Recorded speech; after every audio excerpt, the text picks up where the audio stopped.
Okay, good morning. So today what I'm going to do is I'm going to do a relatively short discussion of the final topics in chapter 9, chemical bonding 2, and that is section 9.6, molecular orbitals. Okay. And then tomorrow what I'll do is I'll start working on the next topic, which is chapter 11. We'll jump ahead from 9 to 11. We already did 10 gases, and we'll talk about intermolecular forces tomorrow. Okay. So let's begin today's discussion by considering what we've covered in chapter 9. We began by talking about the shapes of molecules, right? The linear, the trigonal planar, the tetrahedral, the trigonal bipyramid, and the octahedral. And we were able to predict the shapes of those molecules based on really the number of electron groups or electron domains, as some people call them, around the central nucleus. So consider that we're talking about what's happening around the central atom. The surrounding atoms are just really considered like little attachments, little branches that come off of the central atom. And that was nice because it was connected very well, seamlessly, actually, with Lewis structures, which we covered in chapter 8. Then we looked at the polarity and we talked about the dipole moments based on those shapes. We then went into hybridization theory. And hybridization theory is a subset of what's called valence bond theory, which is the idea that the strength of a bond and the length of a bond is based upon how much overlap there is between orbitals in different atoms. So for example, if two atoms form a bond, they have these atomic orbitals with an electron each. How much overlap do those orbitals have? So it's really becomes sort of a geometric and an energy calculation. And it's kind of interesting. So the size of the orbital, the shape of the orbital, right? Size and shape, quantum numbers, all of that, right? 1s, 2s, 2p. Those are what we call the atomic orbitals. Those are involved in the bonding. But then we said that, wait a minute, it turns out there's a way for a central atom to form stronger and smaller, shorter bonds. And that is to do something called hybridization, where it takes its own atomic orbitals in the valence shell, for example, 2s and 2p, mixes them together to give more directional orbitals that point more toward, on average, more toward the surrounding atoms, and therefore give better overlap and stronger bonds. Okay, and shorter bonds as well.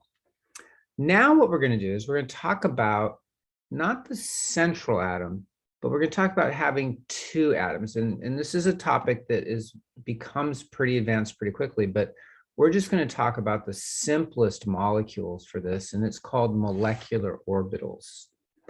Okay, so this is section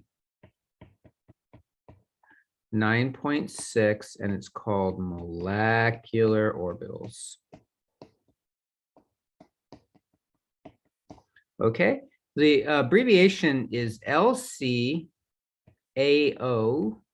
which means linear combination of atomic orbitals. And that's really what molecular orbitals are. They're, well, that's how they're calculated anyways. They are the linear. We're just adding atomic orbitals. We're adding and subtracting atomic orbitals. So here's the idea. Imagine that I have a hydrogen atom and it has an electron, and I'm going to call it A, and then I have a second hydrogen atom, I'll call that B, and it has an electron, right? We could draw the Lewis structure for that. We could draw, use the duet rule, right, to get your bonding there. Now what we're going to say is what's really happening? How is that bond? What's the structure of that bond? And here's what we're going to do. We're going to note that that electron is in the 1s orbital, and so is that one, 1s, right? but it's from different atoms. So I'll call this A and B. So the A and B subscripts are just saying this is atom number A and this is atom number B, or letter A, letter B. Okay. And the idea would be the following, that the first atomic orbital, the one from the atom on the left, is combining with the atomic orbital on the right. Okay. Sorry, I didn't draw that very well. Okay, so there's your 1s from the first atom. There's your 1s from the second atom. They combine. They combine through what are called linear combinations. And so typically what we do is we say 1sa minus 1sb. Let me make that s a little bit bigger. 1sa plus 1sb.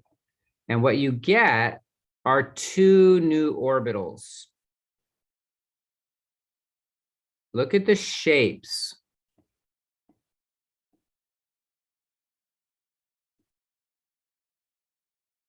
Okay, I didn't draw that top one really well. That's a little bit better. It's not great. I'm trying to make this symmetric. The shape should be the same, but I'm struggling with that. There we go. Something like that. Okay. So what we've done is we've taken those two atomic orbitals and we've mixed them together. And these are called molecular orbitals. Right? These are called atomic orbitals. That's what we learned in chapter 6, atomic orbitals. These are called MOs. These are called AOs. What we're claiming is that these waves will mix with each other to form new orbitals. Okay? Now, notice the characteristics of these new orbitals. The nuclei for this one down at the bottom are, some distance apart. The wave has a lot of electron density in between. Whereas here, there's actually a node here. Remember back in chapter 6, the node? When we talked about atomic orbital, a node or a nodal plane, it's two-dimensional. There's no electron density, there's zero. So what's happening is this one down here, the electron density is between the nuclei, so we call it a bonding orbital. Because the electron density is primarily between the nuclei, it's acting like a glue to hold those two nuclei together. Remember, the electrons have negative charge. How many electrons are in there? Well, here's one electron and here's another one. So there's probably going to be two electrons in there. Spin up, spin down, according to all of our rules of quantum mechanics. And that's actually what ends up happening. But what about this one up here? This one up here, it has a nodal plane. The electron density is not in between the nuclei. In fact, this orbital here is higher in energy than the atomic orbitals themselves. So we call it an anti-bonding orbital. And it's also a molecular orbital. It's an example of a molecular orbital, but it's called an anti-bonding orbital. I'm going to show you the energetics of this. So this is E. So here's using the, the diagrams that we talked about earlier, right? Here's your 1s. This is for atom A. Here's 1s. 1sb, right? Those are the energies of, no, so they're the same energy, right? Here's what happens. A bonding orbital, when these mix together and give you more overlap around the, in between the nuclei, you get a molecular orbital, which is lower in energy than the atomic orbitals. This is the key point here. That new orbital is lower in energy than the atomic orbitals themselves. Where do electrons go? They tend to move to the lowest possible energy state.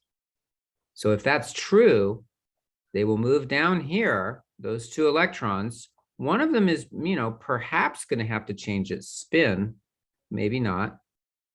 Just depends on what its spin is at the beginning. According to this diagram, it looks like one of them does. But now you've got an energy which is lower than the atomic orbitals. Okay. And we're going to call this orbital sigma 1s. Sigma is the Greek letter S, lowercase sigma. We talked about sigma bonds in the last lecture, right? We're going to do a little bit more of that. The sigma bond has an electron density between the nuclei like that. It's going to hold those atoms together. It's called a bonding orbital, and we're going to call that sigma 1s. The 1s means it came from 1s orbitals. The one up here is actually higher in energy.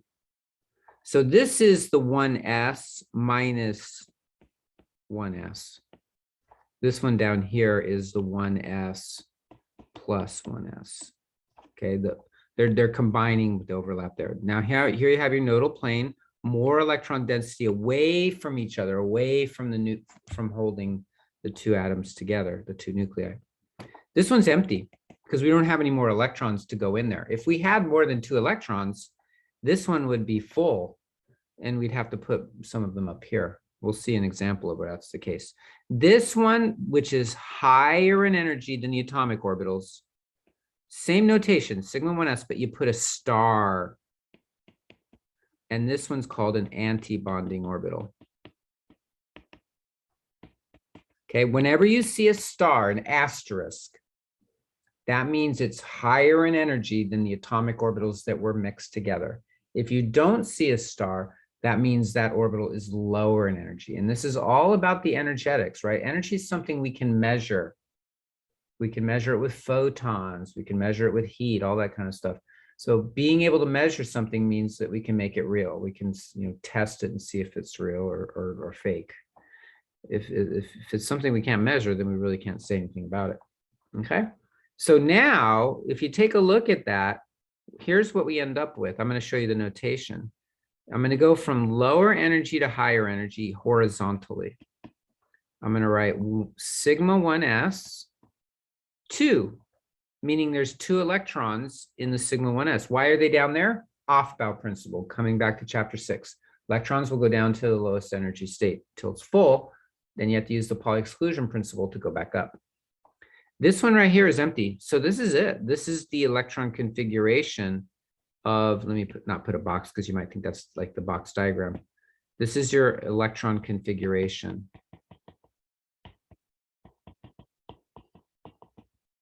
Of that particular molecule of H2, okay? Now, you can do what's called a bonding order or a bond order calculation. So I'm going to show that to you right now. The bond order calculation is very simple. What you do is you take the numbers, let me write it here, bond order equals the number of electrons in the bonding orbitals minus the number of electrons in the anti-bonding orbitals divided by 2. We're dividing by 2 because a bond is traditionally thought as 2 electrons. So if you have 5 electrons and you divide it by 2, you're finding the number of bonds. So how many are in the bonding? 2. How many are in the anti-bonding? 0. Divide that by 2 and you get 1. And what does that tell you? It tells you it's essentially a single bond, which is actually experimentally shown, right? Lewis structure suggests it's a single bond. And in fact, the molecular orbital theory also suggests that this is a single bond. So let me show you another one. I'm going to show you, let's propose He2. Can this exist? Can a dihelium molecule exist? Well, according to all of the things we've talked about in the course, no, it's a noble gas. It's in group 8A. They should be stable. We did see with expanded octets that some noble gases can form chemical reactions, right? Can actually form bonds. So here's what we're going to do. We're going to say, look, helium is in 1s, right? Helium is 1s. 2, it's 1s2. So here's what we'll do. We'll take our He. We have 2 electrons. So I'm going to call this, what orbital are they in? 1s. And then we have another helium. So those electrons are also in 1s, but that's in atom B, right? Different atoms. This is atom B. This is atom A. Okay, so we're going to do the same thing. Energy level diagram. Okay, the only orbitals we need to worry about are the ones that actually have electrons in them. So I'm going to write 1s,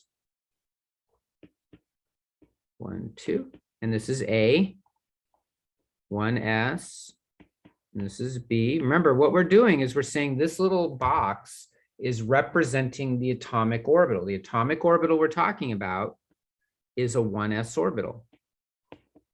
So you have these two 1s orbitals, which are going to combine, they're going to mix together. And what are they going to give you? Well, they're going to give you the same orbitals that they did for H2 because it's in the same row. So now they mix in two different ways. You have the subtraction, which is called destructive interference. You have the addition, which is called constructive interference. The constructive interference is lower in energy than the atomic orbitals, and this is called a sigma 1s. The destructive interference is higher in energy, so this is called a sigma star 1s. How many electrons do we have? The first atom has 2, right there. The second atom has 2 right there. We got all 4 electrons. Where are they going to go? They go off-bow principle. They go to the lowest energy. So 2 of them are going to come down here, right? So now that one's gone. That one's gone. I'm sorry, I erased the whole box. Okay, I just took 2 of them and put them into the lower. Now I'm going to take the other 2 because this one's full, only have 2 electrons in an orbital. They're going to go up here. There you go. Now, what do we have in terms of our notation? You write out, okay, this is energy here. You write out, you go from the bottom to the top, just like we did with atoms. Sigma 1s, how many are in there? 2. Sigma star 1s. How many are in there? 2.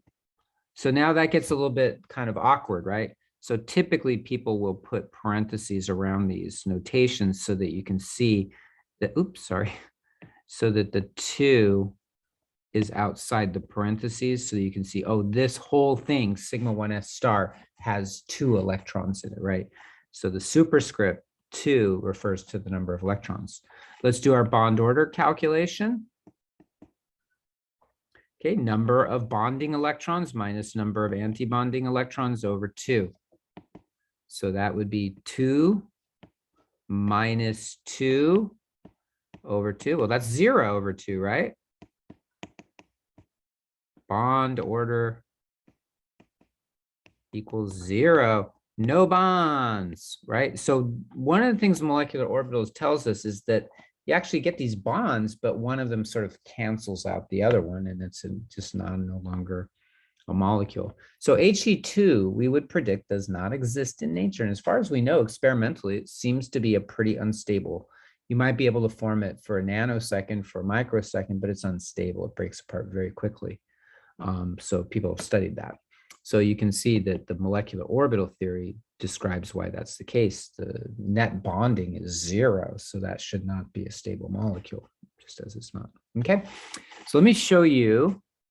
I'm going to first, what I'm going to do is I'm going to bring up energy level diagrams for more complicated structures. So let me try this one. Here we go. You can kind of see that now. Okay, we're on preview.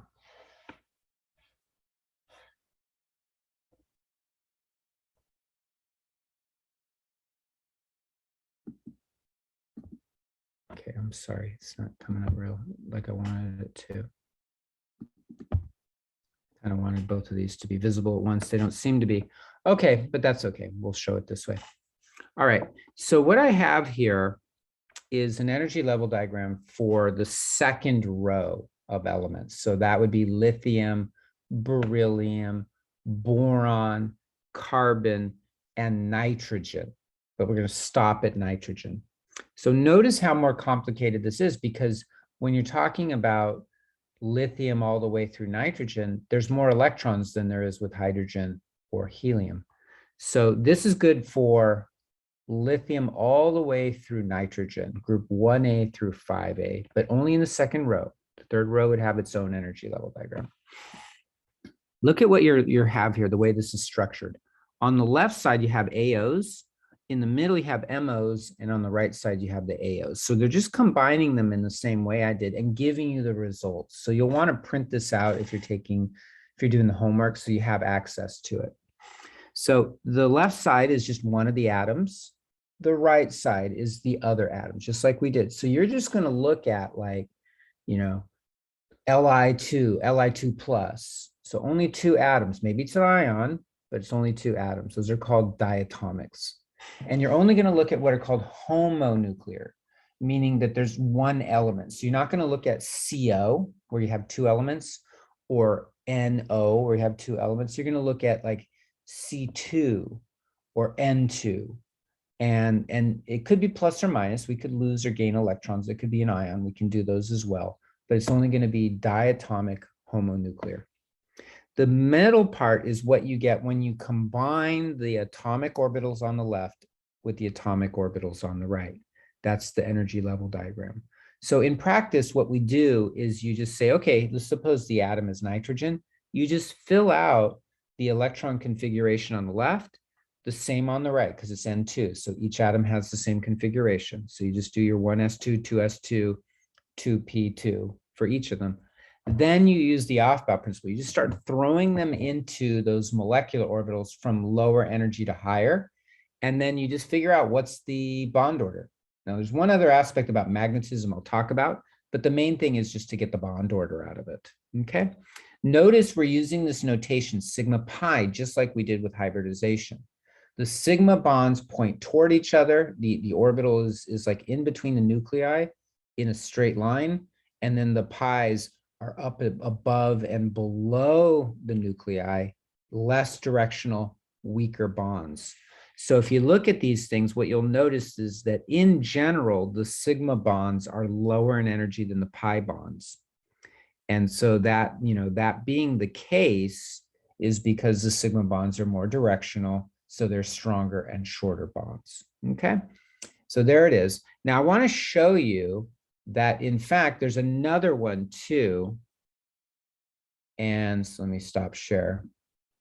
And then I'm going to have to show this again, sorry. There's a second one.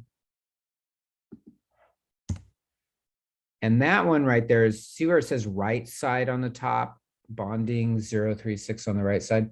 This is for groups 6, 7, and 8. So this would be oxygen, fluorine, and neon. Okay, just the last three, groups 6 through 8.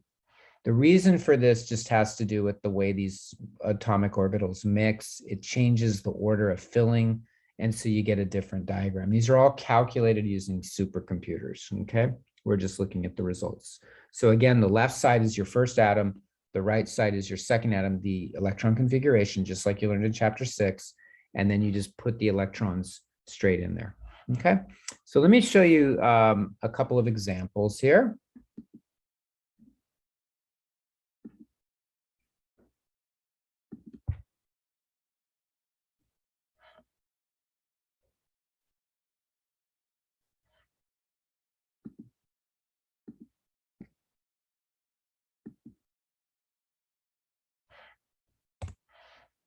Okay, now I actually covered this a little bit last time when we were talking about hybridization. This really is some overlap of the topics.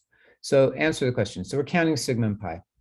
So how many sigma bonds is the highlighted atom? So the carbon is the highlighted atom here, it's red. How many sigma bonds does it participate in? How many pi bonds does it? And then what's the hybridization, right? So that's actually the previous section. So this carbon here, it has 1, 2, 3 groups, right? So that's a trigonal planar, 120 degrees. Hybridization is sp2, right?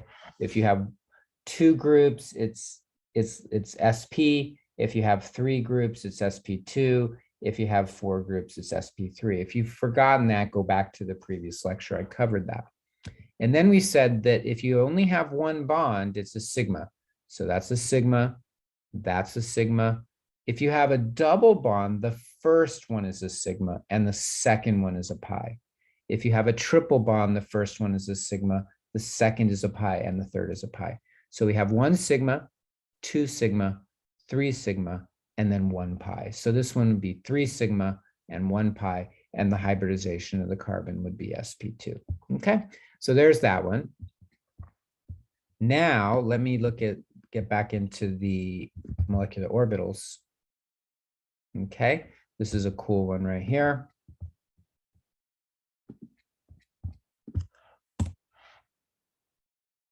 Recognizing typical LCAO, linear combination of atomic orbital molecular orbitals. Okay, so these molecular orbitals are calculated by combining in a linear fashion. We're not multiplying or taking the square root. We're just adding and subtracting the atomic orbitals, so LCAO. Okay, now it says in here, read it carefully. It says it was formed by combining a 2p atomic orbital from each atom. Remember, we're only looking at 2 atoms.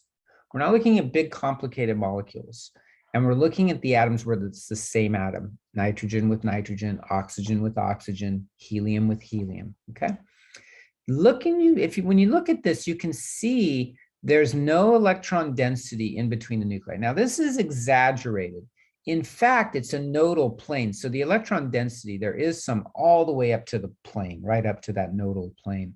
So, they're exaggerating just so that you can recognize that there isn't any electron density here. It's all away from the nuclei, right? Not pointing toward each other. So that's an anti-bonding. It's telling you it came from 2p. So what you do is if you're combining p's together and you get the electron density is pointing away, that would be a star, right? It would be a star. So write the symbol. Okay, so let me go through the symbol. Is it bonding or anti-bonding? Well, that's anti-bonding, right? Clearly that's anti-bonding. What is the energy of it compared to the 2p orbital? It's got to be higher, right? The anti-bonding orbitals are higher in energy than the atomic orbitals. So that's, destabilizes the molecule. You can still have a molecule that has electrons in anti-bonding orbitals, but you got to have more electrons in the bonding orbitals. It's the bond order that determines this. If your bond order is 0, it's not a stable molecule. If your bond order is greater than 0, it's somewhat stable, or at least somewhat stable. Okay, so it's going to be higher in energy. It's an anti-bonding orbital. Now, let's do the symbol. The symbol here is kind of tricky. If you see 2 lobes, then it's a sigma. If you see 4 lobes, it's a pi, okay, for the anti-bonding orbitals.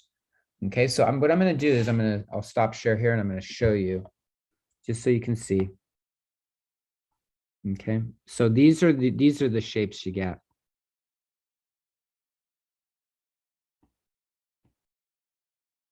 Okay, this is sigma.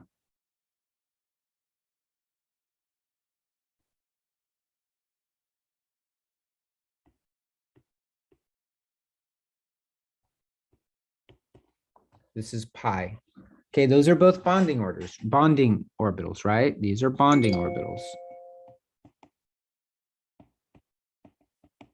So they're lower in energy compared to the atomic orbitals.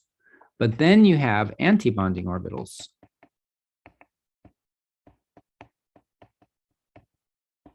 Okay, the anti-bonding orbitals, the first one's called a sigma star. And that's where you got your node there, right? This is called sigma star. And then the pi star, you get this. I'm exaggerating again. It goes in between the nuclei somewhat. It's just that there's a nodal plane. Here's your pi star. So if you see 4 kind of pointing away from the nuclei, that's your pi star, okay? So typically, the notation is, like sigma could be sigma 2p, right? If it's combined from p orbitals, you just write sigma 2p. If it's, a sigma star, if it's like that one at the top, you'd write 2p. Whatever the orbitals come from. So that notation down at the bottom are the atomic orbitals that it came from. So if they told you that it was from 3p's, you would write a 3p. If they told you if it was from 2s, you would write a 2s there. Okay, there you go. That's so it's really just recognizing those pictures. So this one right here, oops, sorry, let me stop share. Oh yeah, that's it. Okay, so this one right here, they're telling you it's from 2p. Now you look, it's away from each other, so that's a star, and it's just only 2 lobes, not 4, so it's sigma. So that would be sigma star 2p. Okay, let me show you one more.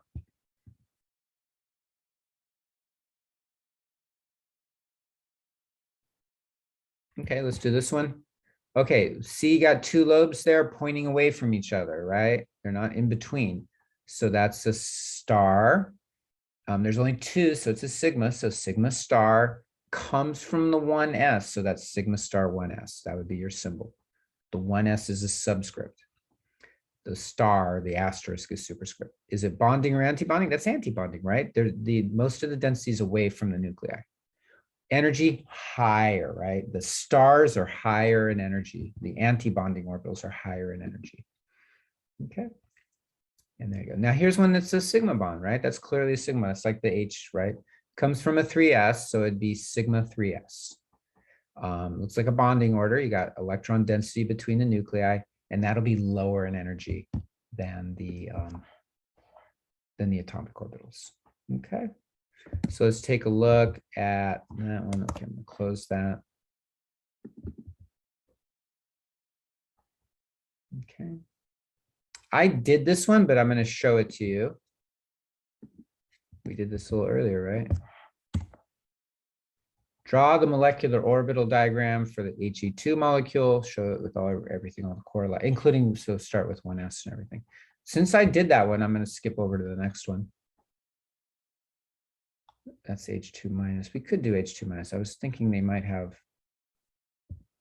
I'm just looking to see if there's any second row. There we go. So there's a second row. Okay, this one's more complicated, right? So first thing you want to do when you do these diagrams is notice what element it is. It's F2 2 plus. Okay, so now I'm going to write that down. It says write your diagram. Make sure you label everything. Okay, so let me stop share. Okay, we're going to do F2 2 plus. Okay, now the diagram you want to use is the one where it's group 6A through 8A, because fluorine is in group 7A. So make sure you use the right diagram. So I'm going to write it, just out here because I don't have a. Okay. So there's your first atom. Those are the atomic orbitals. Here's your second atom. Sorry if the boxes aren't the same size. Okay. These are 1s, 2s, 2p. I won't label these on the left, but it's the same, right? Then here's what you get. You get an atomic orbital that's low, molecular orbital that's lower in energy, and then one that's higher. So these ones are combining for those two. Sigma 1s, sigma star 1s, just like we did before. Now these two combine in the same way. You get one higher and one lower. So cool. Sigma 2s star, sigma 2s, right? It's the same notation. The stars above and the not stars below. Now, here's what happens. You have to be careful with this one. These ones combine kind of funky. What you get is you get one more, which is lower in energy. Then you get 2 that are lower in energy. Then you get 2 that are higher in energy. And then one that's even higher in energy. This is the highest one. Okay, so again, why do we have so many? Because you have 3 over here and you have 3 over there. That's 6. So we got to have 6 up here at the top. These are, again, sigma star 2p, pi star 2p, pi 2p, and sigma 2p. A lot of orbitals, right? And this is only for F2 2 plus. So here's what you do. Group 7A. So let's count electrons. 2 times 7, that's 14, but it's a plus 2. You got to subtract 2 electrons. So that's 14 minus 2, 12 electrons. Okay. So you got 12 electrons. So you put them in.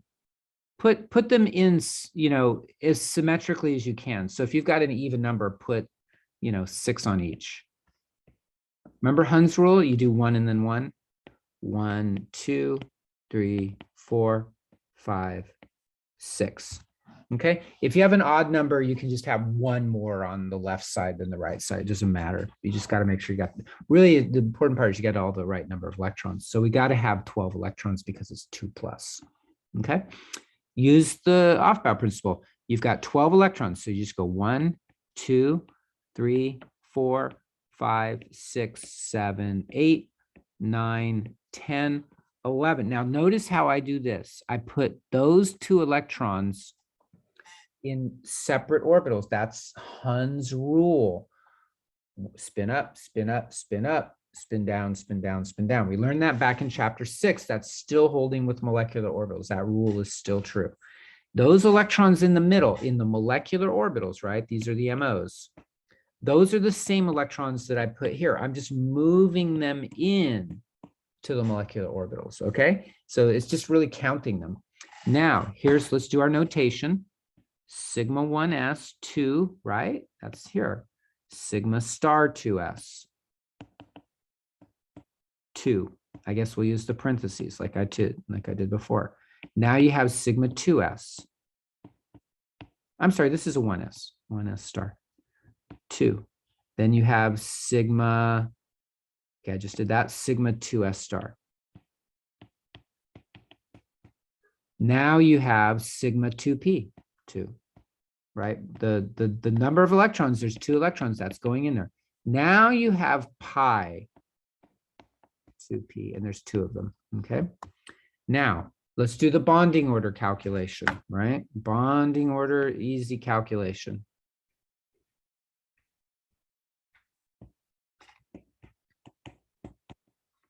N minus N star over 2. How many are in the bonding orders? In the bonding orbitals? 2, 4, 6, 7, 8. Check that. It's got to be 8. All the bonding orbitals. Now we do the anti-bonding orbitals. The anti-bonding orbitals, there's 2 there, and there's 2 there. So that's just 4 divided by 2. So that's 4 over 2, which is 2. Double bond. Okay, we just predicted this is a double bond. That's something we couldn't do with Lewis structures, okay? But we predicted it's a double bond. So that's cool. So there's your bond order. One more quick little aspect of this. It's in the next problem, but I want to show it to you. And that is the idea of paramagnetism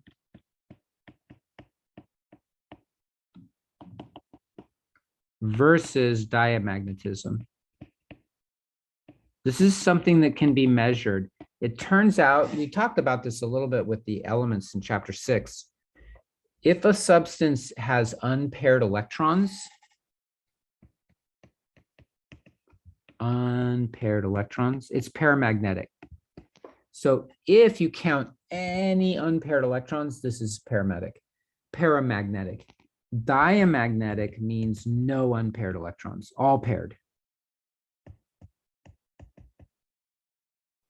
So if you look, see up here at the top, there's 1, 2, there's 2 unpaired electrons. That means it's paramagnetic. It's as simple as that. Just see in your structure, are there any unpaired electrons? If it's more than 1, if it's more than 0, then you have a paramagnetic substance. Okay, and that is it for molecular orbitals. You can watch this twice if you want, because I went through it pretty quickly. A lot of intense material there, but watch it a couple times because it's only half hour long anyways. All right.